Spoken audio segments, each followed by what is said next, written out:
Welcome back to our special discussion on the big BS4 switchover with Vinod, Dasari, Sunita Narain and Shekhar Viswanathan. In fact, earlier I also recorded with Rajiv, Bajaj, the managing director of Bajaj Auto, and I started off by asking him why Bajaj Auto had taken such a different position vis-a-vis the rest of the industry. Listen in to what he told me.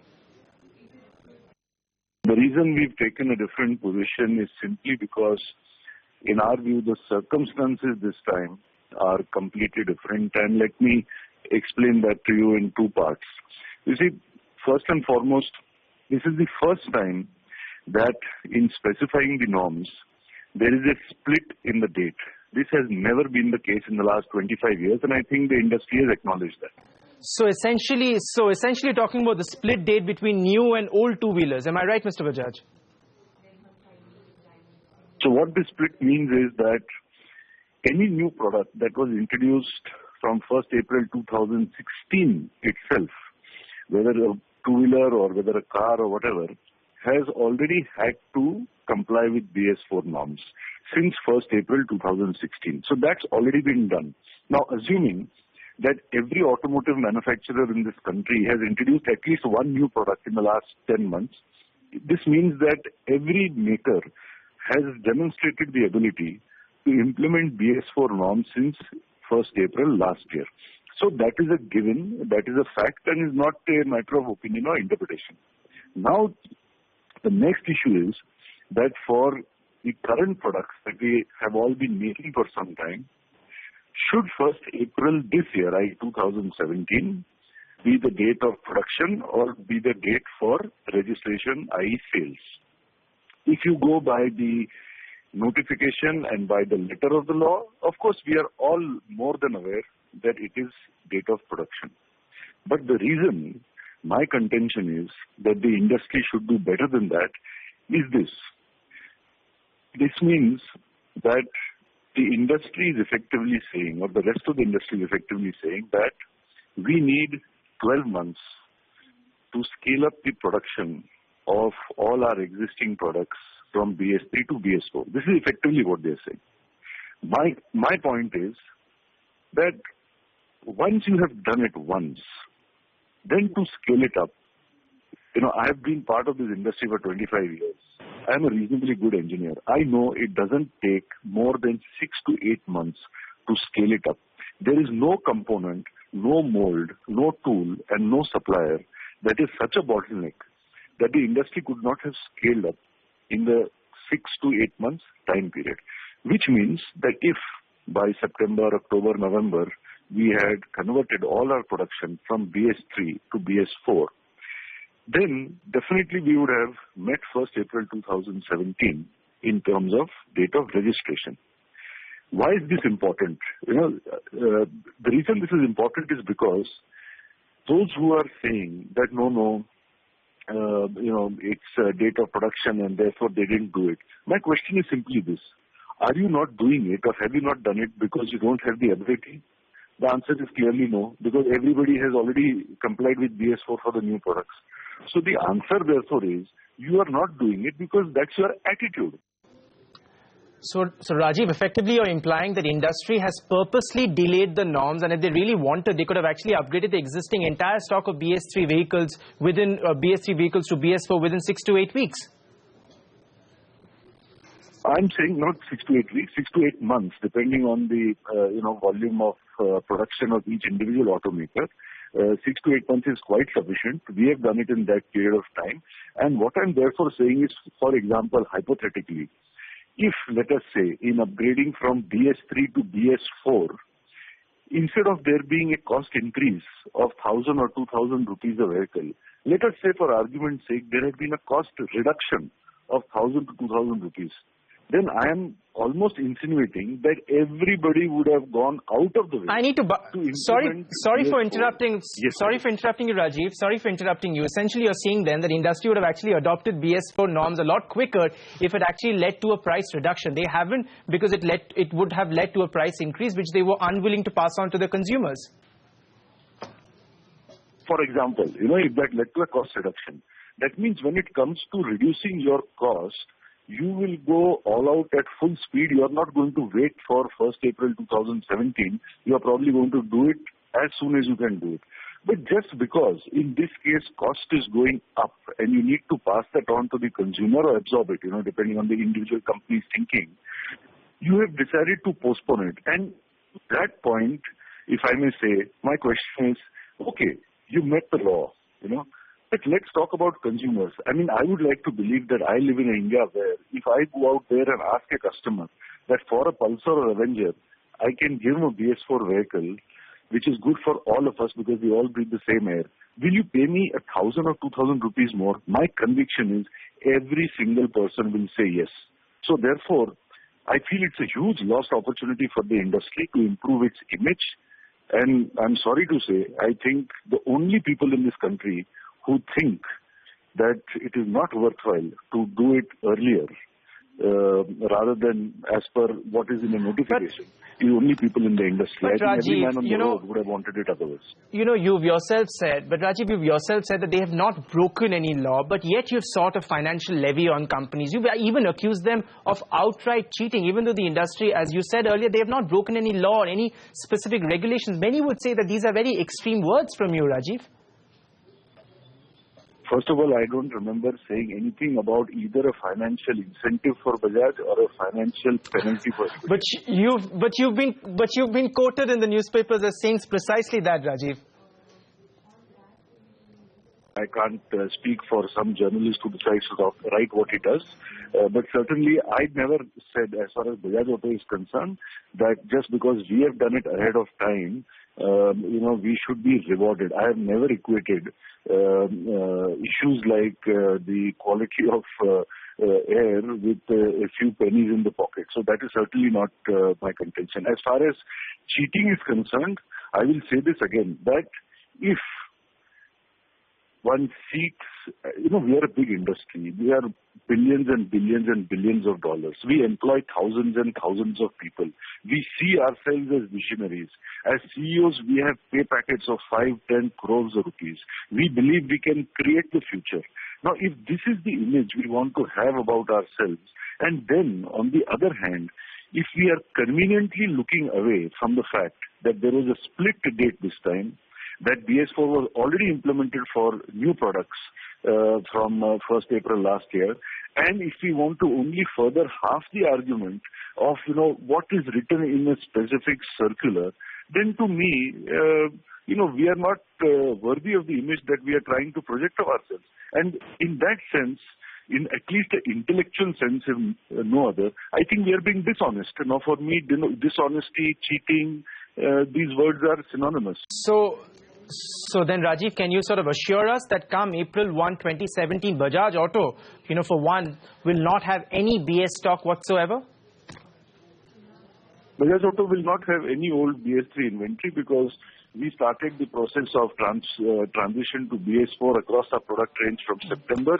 We completed it sometime last month, and we don't have more than 4, 5, 6 weeks of stock, depending on what SKU we are talking about. So on 1st April, I expect that across our network, we will be selling only BS4 compliant vehicles. Well, Rajiv, before we let you go, any message for your good friend Vinod Dasari, who's also on the panel? He's in a tough spot because, he's there not only as the chief of Ashok Leyland, where I am sure he's acting very progressively and proactively, but he's president of SIAM and he has to take everyone together. So all I will say to Vinod is that I don't envy his position. Well, that was Rajiv Bajaj. He spoke with me earlier in the day. Vinod Dasari, I want to get your comments on that interaction we had with Rajiv, because I know you guys are also good friends, but clearly he says that you've been caught in an unenviable situation because here you are, you have to defend commercial vehicle makers, you have to defend two-wheeler makers, you have to defend passenger vehicle makers.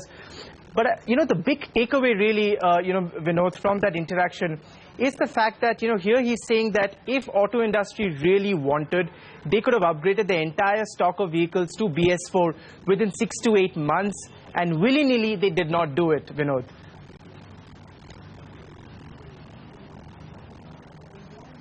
So, let me respond, Ronajoy. I think, first of all, Rajiv is a very good friend and I appreciate his thoughts.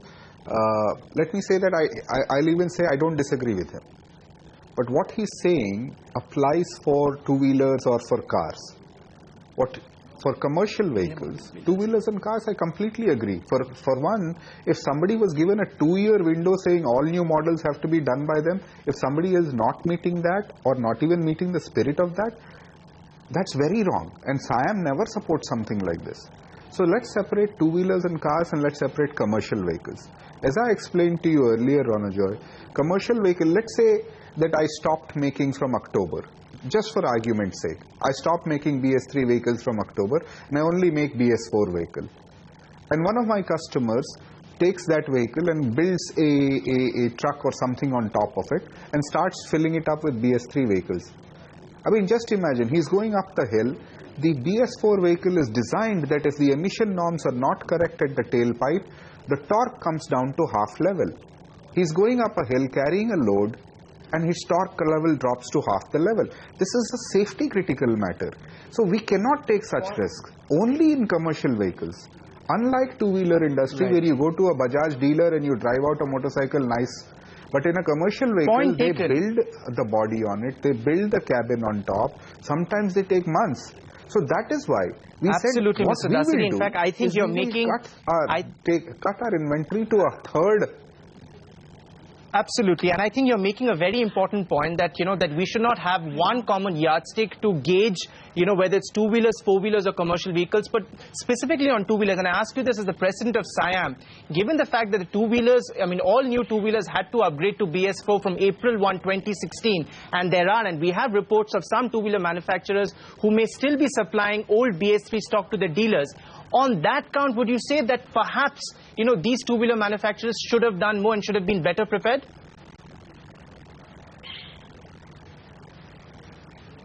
Well, Ronojoy, if somebody is making, I think the law said no new model. It's not said no new production. If somebody is making a new model in this current financial year in two-wheelers and is making to BS3, that's completely wrong. SIAM never supports anything like that. So, and they should be penalized if at all somebody is doing that. But if somebody has a leftover stock, I don't think anybody is building. In fact, I even talked to the three-wheeler industry specifically and tried to ask them, Acha, how long do you need this inventory for? They said, boss, at the end of March, I might have some spillover into April, maximum till May, and my vehicles will be gone. So, to me personally, the large commercial vehicles are the ones with the longest lead time, in which we have cut the inventory by more than 2/3 and said we will only have 4 to 5 weeks, whereas normally today we have about 12 to 16 weeks. The three-wheelers are saying that, okay, we will try to finish this off in April. At best, it will go to May. Two-wheelers and cars is not an issue at all because they're already in BS4. So, I think what people are forgetting is the industry is taking a huge leap of faith. Yes, we can do even better, as my friend Rajiv is pointing it out. But we're trying to do as best as we can. And please, Ronojoy, I would like to end by saying, when Rajiv talks about how we are creating this in the industry and how we are preparing an image, can some media also report the fact that this auto industry has been the fastest in adopting emission and safety norms than any country in the world? I challenge you on that. And the example of that is going from BS4 to BS6 in 3 years. Nobody else in the world has done it, and we will be the first ones to do it. This is the image of the auto industry. We build the nation, but we build it responsibly. Absolutely, and we do hope that we will make that leap, Mr. Dasari, and we wish the auto industry the very best of luck with that. But, Sunita, just to pick up on the point that Mr. Dasari was making there, that, for instance, if the three-wheeler players are saying that we would require time till May to liquidate the BS3 stock, maybe a similar scenario would play out for the commercial vehicle industry. Is that a reasonable ask? Will the EPCA consider the possibility of maybe a 2 or a 3 month or even a 1 month extension? So, Shireen, two things if I could respond to. One is Rajiv and Mr. Dasari's point. I just want to respond on the two-wheeler point. The fact is that, and this is the thing that troubles me and troubles EPCA as well. The fact is, in our meeting that I've just concluded and I have come on to your program, and all the two-wheeler manufacturers were with us, what comes out very clearly is that they are still manufacturing BS BS3 vehicles. They have assured us that they will stop manufacturing that very soon, but they are still manufacturing it. And that is our concern, that there doesn't seem to be the recognition that if they advance, if they stop the manufacture of BS3, then we get a faster turnaround. But to your second point, that can we actually relax the deadline? Well, one of the things that we have asked SIAM, and Mr. Dasari was there in the meeting when we asked them, we want to know by when will their stocks, by when can they say for certain that we can only register BS4 vehicles. Now, they have not been able to give us a date, and that's when they keep throwing to us saying, well, we have these inventories, we've reduced the inventories, but we don't know what the market will be, and those could be sold 6 months later, it could be sold 1 year later. Our concern is, how does the RTO respond? Because the RTO has to know that there is a cutoff date, and as of this date, we will only register BS4. And that's really that I hope that when we meet again on the 20th of March, we will come to final resolution on this, because this should not be adversarial, Shireen. We are not fighting. We are all trying to get the same objective. We've got clean fuel now. We need clean vehicles. And that's all there is to it. For 2 years, 3 years, we have been fighting to advance the date. That's all. Yes, and I think it would serve all of our purposes if we were not at cross purpose, but we're actually aligned in the communication that we're having. Mr. Dasari, before we take a quick break, if you could respond there to Sunita, because as I started off by saying, I mean, we don't want the April 1 deadline to become a redundant deadline, but if you cannot give any clarity on when the old BS3 stock will be liquidated, or what is the stop as far as the BS3 inventory pipeline itself is concerned, then it will make the April 1 timeline meaningless. Oh, Shireen, between the OEMs as well, the manufacturers as well as our dealers, we will flush out our inventory very fast. I think, like I said earlier, April, maybe in May, it will be gone. Now, if you bought a truck, I hope you do someday, and you have to build a body, I can't control that. That's all I'm saying. I can't control how long my customer will take. Maybe we should tell all customers that 6 months from October onwards you can't register or something like that. I don't know. But if an STU, even a state transport customer buys a bus chassis and takes more than 6 months to build a body on it, you can't say you won't register them, right? It's beyond our control is all I was trying to say. That's why we can't give a date. Okay. But Sunita, I mean, he's making a valid point there. The government certainly now must intervene and provide clarity, because they're going by that same notification. The government must now intervene, or at least the EPCA. If you're saying the EPCA is going to be sending out fresh communication to state governments, I mean, someone has to draw the line on what the cutoff date is. So we have already sent communication, Shireen. We sent it as of October. So we have given advance notice. We have told the state government that they should be informing all the, they should be telling also truck owners and prospective truck owners, essentially advertising and telling people, because it isn't as if, we have millions. We have a certain number of people who buy these vehicles, that this new norms are coming in, and that please make sure that you either buy a vehicle in advance, that you will be able to register it in April, or that you wait and buy a new vehicle. So, it's as simple as that, Shireen. And of course, if there's 1 month lag or 2 months lag, we can all sit down. And in fact, in today's meeting at EPCA, we have said, tell us which RTO has what inventory, and we will discuss it. We're not here to try and make a mountain out of a molehill, but you have to understand what are we trying to do. We're just trying to reduce the number of old vehicles that come onto the road, so that we can actually make the transition as fast as possible. That's simply it. So we'll do a final meeting on the 20th. We've already told SIAM that. We'll get all the numbers in, and we will, at the moment, we have said very clearly, and we gave a 6-month advance notice to say 1st of April. If we have to give another 15 days or 20 days, we'll look at the numbers and we'll sit down with industry to do it. But we are basically, what concerns me, as I'm telling you, is that BS3 production is still happening. Now that clearly should be wrong, Mr. Dasari. That should not happen today. That, if you can assure us that that's not happening, at least we're on the same wicket to say the transition will happen.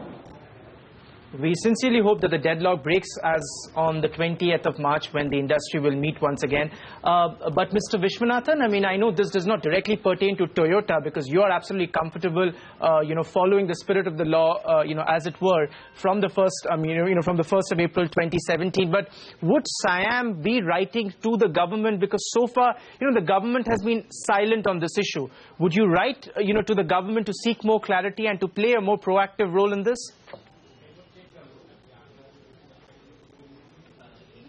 No, I don't think the government has already made its pronouncement via the Ministry of Road Transport. They've clearly laid down through a notification about the date of manufacturing. I think we should leave it to the best commercial interests of individual companies if they have unsold stock, because they will try and get rid of that stock at the earliest possible point in time.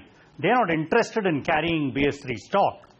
So I think a certain sense of practicality has to creep into the discussions now.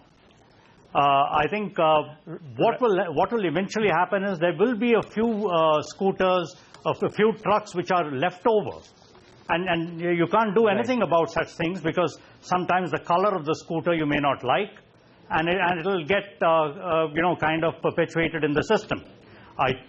We completely understand the points that Sunita Narain is trying to make. But my only question is, how can you complain against somebody who is following the law? We followed the law always, and yet we were penalized. And that's what, is the bugging point for most of us in the auto industry. And I want to make one final point on the image of the auto industry. I think the auto industry is wedded to reducing pollution. So it's not anybody's mandate to say that the auto industry has a different set of objectives. Absolutely, fair enough, but I'm curious to know, because Toyota was in fact the first manufacturer to come out in the open. Toyota was the first manufacturer to come out in the open and say that, that you are BS4 ready, almost implying, you wanted to distance yourself from rest of the auto industry. And not just you, we of course had, Bajaj Auto thereafter. We had Bharat Benz, and I think this is important to highlight as well, because Bharat Benz came out with a very categorical statement that continuing discussions on BS4 are reflecting obvious attempts of some players in the Indian commercial vehicle industry to dilute this upcoming transition of emission standards. So within SIAM, you are a member of the executive committee. Why haven't you been able to iron out the differences? Because now it's all spilling out in the open, and clearly it seems that the auto industry is a divided house. No, 1 minute. I just want to clarify one very important point which Mr. Dasari had been at pains to point out. See, the supply chain of each sub-segment of the automobile industry is different. And certain sub-segments have no clue as to how to shorten that chain. Some of them have huge ideas on how to do it. But for that, they need the support of the entire ecosystem. The short point is that the auto industry has been responsible. They are following the notification and the law, therefore. And therefore, to hold them as being irresponsible, I think is very unfair. It's not a divided house. Yes, we have views, and we express those views at our meetings. Excellent. It's good to hear different points of view, and as we pointed out at the start of the show, the idea is that there is an alignment, because at the end of the day, this country does deserve better quality of air, and I think everyone, whether it's the auto industry or it's Sunita and the EPCA and us here in the studios, that's what our hope is, and that is what we are working towards. Gentlemen and Sunita, appreciate you joining us here, giving us your time on CNBC TV 18 to explain to us the many issues pertaining to this important changeover that sets upon us from the 1st of April. We will continue this conversation here on CNBC TV 18, but for now, from all of us, goodbye. Many thanks for watching.